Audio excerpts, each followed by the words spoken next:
প্রিয় দর্শক মণ্ডলী, অনেক দিন পরে ফুটবল খেলা নিয়ে আসলাম আপনাদের মাঝে। কাকনা উচ্চ বিদ্যালয়ের ছেলেদের লীগ খেলা। তো দেখতেছেন মাঠের পশ্চিম পাশে মেয়েদের গ্যালারি এবং উত্তর পাশে অনেক ছেলেরা খেলা দেখছে এবং মাঠের পূর্ব পাশে কাকনা মর্মমানি ক্লাবের সদস্যরা খেলাটা উপভোগ করছে। প্রিয় দর্শক মণ্ডলী, আজকে হাজার হাজার দর্শক এই মাঠে কাকনার মাঠে ফুটবল খেলার আয়োজন। স্কুলের খেলা, কাকনা উচ্চ বিদ্যালয়ের ছেলেরা এখান থেকেই যদি ছেলেরা ভালো ফুটবল খেলতে পারে তাহলে জাতীয় পর্যায় থেকে ডাক তাদের আসতেও পারে। তো খেলাটা এখান থেকে সবচেয়ে খেলাটা সুন্দর হতো দেওয়া নেওয়া করলে এবং পজিশন পাসিংয়ের উপরেই খেলা সবচেয়ে সুন্দর হয়। সেটা কিন্তু আমি দেখতে পাচ্ছি না।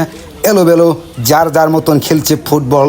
আমি চাই ফুটবল খেলাটা দেওয়া নেওয়া করে রিসিভ করে। দেখেন হাজার হাজার দর্শক, একটু জায়গা নাই দাঁড়ানোর মতন। খেলাটা কিন্তু সরাসরি আপনাদের মাঝে আমি দেখাচ্ছি। আমি একবার আমার পেজের সাথে থাকবেন সরাসরি ফুটবল খেলা দেখতে চাইলে। দেখেন লারকারা ফুটবল খেলছে, লারকিরা বসে দেখছে, একেবারে ঠান্ডা মেজাজ নিয়ে তারা খেলাটা উপভোগ করছে। কাকনা উচ্চ বিদ্যালয়ের এটা একটা ঐতিহ্য, আপনারা জানেন। আমি অনেক দিন ভিডিও আপনাদের মাঝে দিতে পারি নাই, সে থেকেই বিরত ছিলাম। তো পাবেন মাঝে মাঝে আমাকেও। তো বন্ধুগণ দেখতে পাচ্ছেন এই যে ছেলেরা ফুটবল খেলছে, এই নবম শ্রেণী এবং শতম শ্রেণী। কালো এবং লাল এটাই হলো শতম শ্রেণী, সাদা এবং লাল এটাই হলো নবম শ্রেণী। তো বন্ধুরা দেখতেছেন অনেক সুন্দর ফুটবল খেলা। আমার মনে হয় সুমনকে ফুটবল দিলে অনেকটাই সুন্দর হতো। সুমনের পায়ে শট আছে, সুমনের পায়ে গেলেই গোল আসতেও পারে। সুজন তুমি কোথায়? খেলা শেষ হয়ে গেল বন্ধুগণ। তো আপনারা অবশ্যই খেলাধুলা দেখবেন। এ ধরনের খেলাধুলাই বাংলাদেশের মানুষ ভালোবাসে।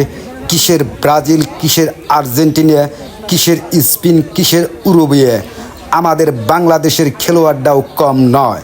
আমরাও যদি বিশ্বকাপে চান্স নাও পাই তবুও আমরা ফুটবলকে খুবই ভালোবাসি। তো বন্ধুগণ খেলাধুলা দেখতে থাকবেন।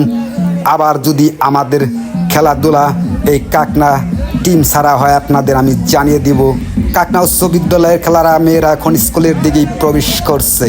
তো বন্ধুগণ দেখতেছেন তো অনেক সুন্দর কুল পরিবেশে খেলাটা শেষ হয়ে গেল। তো এখন প্লেয়াররা একটু রেস্ট নেবে। ভালো থাকবেন, খোদা হাফেজ।